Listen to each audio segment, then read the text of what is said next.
Enfermedades monogénicas.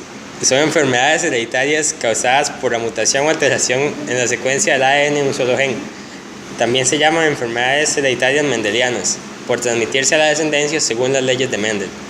Se conocen más de 6.000 enfermedades monogénicas, con una prevalencia de un caso por cada 200 nacimientos. Aún así, son menos que las enfermedades poligénicas. Las enfermedades monogénicas se transmiten según los patrones hereditarios mendelianos como enfermedad autosómica recesiva. Para que la enfermedad se manifieste se necesitan 2 copias del gen mutado en el genoma de la persona afectada, cuyos padres normalmente no padecen la enfermedad, pero portan cada uno una sola copia del gen mutado. Enfermedad autosómica dominante. Solo se necesita una copia mutada del gen para que la persona esté afectada por una enfermedad autosómica dominante. Normalmente uno de los progenitores padece la enfermedad. Enfermedad ligada al cromosoma X. El gen mutado se localiza en el cromosoma X.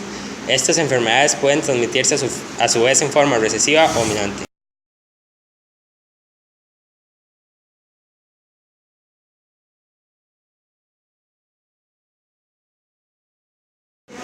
Anomalías cromosómicas. Cualquier alteración en el número o en la morfología de los cromosomas constituye una alteración cromosómica. Cuando existen uno o más juegos de cromosomas completos, se habla de euploidía.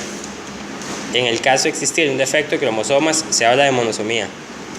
Si el defecto o exceso es de cromosomas incompletos, se habla de aneuploidía. Las alteraciones estructurales se refieren a cambios en la forma o el tamaño de un cromosoma. Cuando el material genético se conserva en el cromosoma alterado, la alteración es equilibrada, mientras que si gana o pierde material genético, la alteración es desequilibrada. Son la consecuencia de la rotura y uniones anómalas de los cromosomas bajo la influencia de agentes externos que la célula no puede reparar. Casi la mitad de las alteraciones cromosómicas que se encuentran en el recién nacido son la presencia de un cromosoma extra, aneuploidía, ya que las monosomias totales son incompatibles con la vida.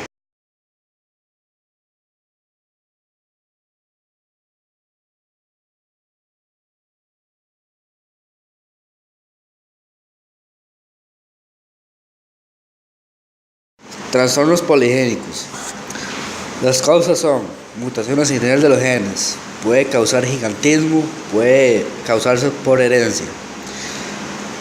El tratamiento, lastimosamente, no tiene tratamiento. La prevención sería el diagnóstico prenatal solamente. Cardiopatía congénita es un problema con la estructura y funcionamiento del corazón presente al nacer.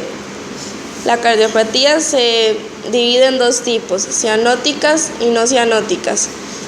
A menudo no se puede encontrar ninguna causa para la cardiopatía. Se continúan haciendo investigaciones acerca de este tipo.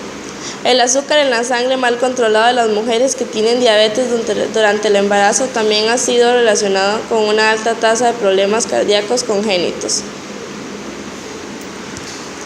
El tratamiento que se emplea y la forma como el bebé responde a este dependen de la afección. Muchas anomalías necesitan un seguimiento cuidadoso. Algunas sanarán con el tiempo, mientras que otras necesitarán tratamiento. Algunas cardiopatías congénitas pueden tratarse solo con medicamentos, mientras que otras necesitan tratamiento con una o más cirugías del corazón. Prevención. Las mujeres que están embarazadas deben recibir un buen cuidado prenatal, evitar el consumo de alcohol y de drogas ilícitas durante el embarazo. Coméntele al médico que está embarazada antes de tomar cualquier medicamento nuevo. Procure que le realicen examen de sangre a comienzos del embarazo para ver si tiene inmunidad contra la rubéola. Si no tiene inmunidad, evite cualquier exposición posible a esta enfermedad y hágase vacunar inmediatamente después del parto. Las mujeres embarazadas que tienen diabetes deben tratar de tener un buen control con los niveles de azúcar en la sangre. Ciertos genes pueden jugar un papel de las cardiopatías congénitas y muchos miembros de la familia pueden estar afectados.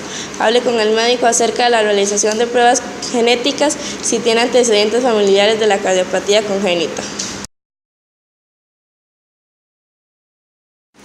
Espina bífida. La espina bífida es una malformación congénita en la que existe un cierre incompleto del tubo neural al final del primer mes de vida embrionaria y posteriormente el cierre incompleto de las últimas vértebras. La principal causa de la espina bífida es la deficiencia de ácido fólico en la madre durante los meses previos al embarazo y en los 3 meses siguientes, aunque exista un 5% de los casos cuya causa es desconocida. Habitualmente la espina bífida proviene de la unión de la predisposición genética y factores ambientales. Entre las causas ambientales podemos señalar el 98% de los casos se debe a un déficit de folatos en la madre en los momentos previos al embarazo. Como la espina bífida no tiene curación, todas nuestras actividades tienen que ir encaminadas a reducir el mínimo de las deformidades y maximizar las capacidades del niño. Un refuerzo positivo supondrá un aumento de su autoestima y promoverá su independencia. Se debe conseguir que el niño siga el desarrollo psicomotor normal. Para ello hay que estimularlos para conseguir la sedestación independiente. Hay que iniciar la reeducación del hábito intestinal desde los 2.5 años con una dieta rica en fibras y evacuación programada. Es importante evitar la sobreprotección, potenciar las capacidades del paciente y ofrecerle la formación adecuada para que la vida adulta pueda llevar una vida independiente, independientemente personal, social y laboralmente. Prevención. La prevención de los defectos del tubo neural es muy fácil en los embarazos planeados. Estas alteraciones aparecen en las 3 primeras semanas de gestación, cuando muchas mujeres aún no son conscientes de estar embarazadas. Por ello, la prevención debe realizarse antes del embarazo. Esta prevención primaria debe hacerse dentro del control preconcepcional del embarazo e irá dirigida a evitar la ingesta de tóxicos y fármacos tetratógenos en el periodo periconcepcional, dieta equilibrada, aporte de folatos desde el principio preconcepcional, al menos 3 meses antes de la concepción y hasta 12 semanas de la gestación.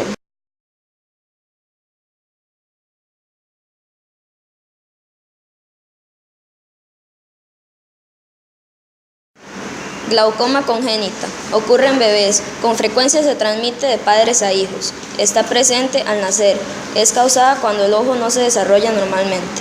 Síntomas: opacidad en la parte frontal del ojo, agrandamiento de uno o ambos ojos, lagrimeo.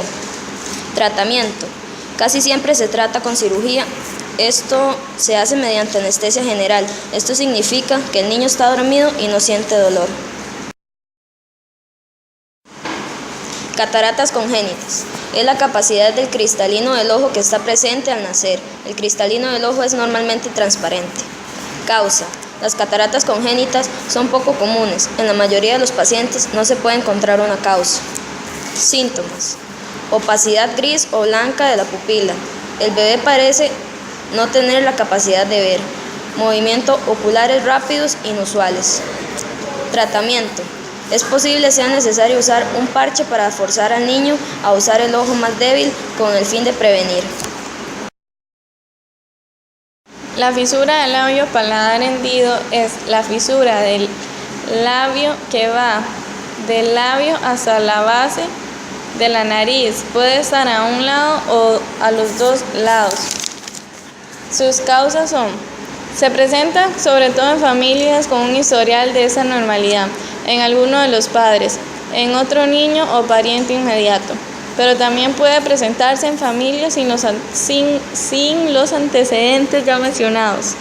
También se cree que hay factores ambientales que reaccionan con ciertos genes específicos e interfieren con el proceso normal del desarrollo del paladar.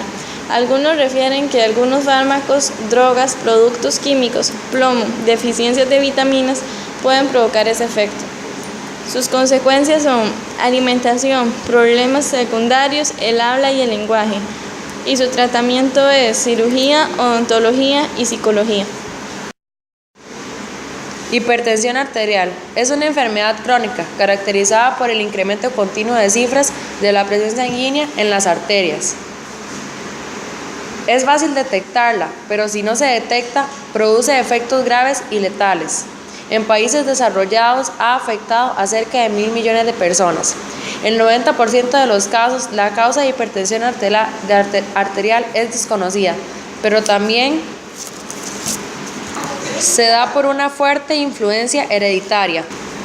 Tratamiento. Los diuréticos y los betabloqueantes reducen la aparición de eventos adversos a la hipertensión. Evitar el exceso de sal en las comidas puede producir un buen efecto. Prevención. Realizar actividad física, o sea, ejercicio, para mantener una buena salud cardíaca. Evitar el consumo de bebidas alcohólicas y mantener un buen peso corporal. Diabetes. Las causas son presencia de otras enfermedades, inactividad física, malos hábitos de alimentación, también la obesidad y el sedentarismo. Prevención. Mantener una nutrición adecuada, realizar ejercicios físicos todos los días, al menos 30 minutos, evitar el sobrepeso y la obesidad, evitar la discapacidad y evitar las complicaciones. El tratamiento solo hay uno, será la bomba de infusión de insulina. Tapón de cerumen. El conducto auditivo externo está revestido por folículos pilosos y glándulas que producen un aceite ceroso denominado cerumen. La cera generalmente se abre paso hasta la abertura del oído, donde cae o se elimina mediante lavado. La cera puede acumularse y bloquear el conducto auditivo externo. El tapón de cera es una de las causas más comunes de pérdida de la audición. Causas. La cera protege el oído, atrapando e impidiendo que el polvo, las bacterias y otros microorganismos, al igual que pequeños objetos, penetren y le causen daño al oído, protegiendo la delicada piel del conducto auditivo externo para evitar que se irrite cuando le entre agua. En algunas personas las glándulas producen más cera de la que puede eliminarse fácilmente del oído. Esta cera adicional puede endurecerse en el conducto auditivo externo y bloquear el oído. Cuando uno trata de limpiar el oído, puede más bien empujar la cera más a lo profundo y bloquear el conducto auditivo externo.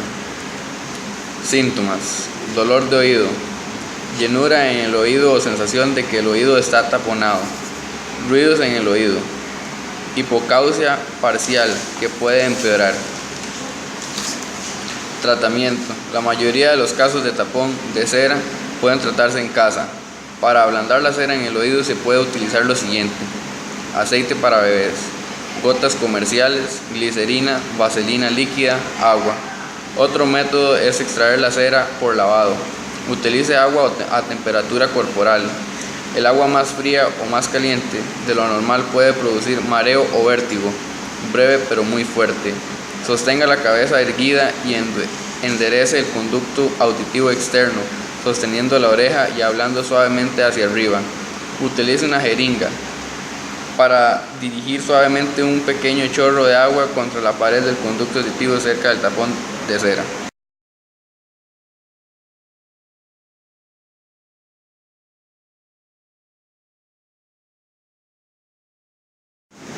Estados intersexuales. Los estados intersexuales son aquellos en que principalmente la presencia de genitales ambiguos origina duda acerca del sexo de la persona. Ejemplos de ellos son el pseudohermafrodismo femenino y masculino. Pseudohermafrodismo masculino. Se caracteriza por la presencia de caracteres femeninos secundarios normales.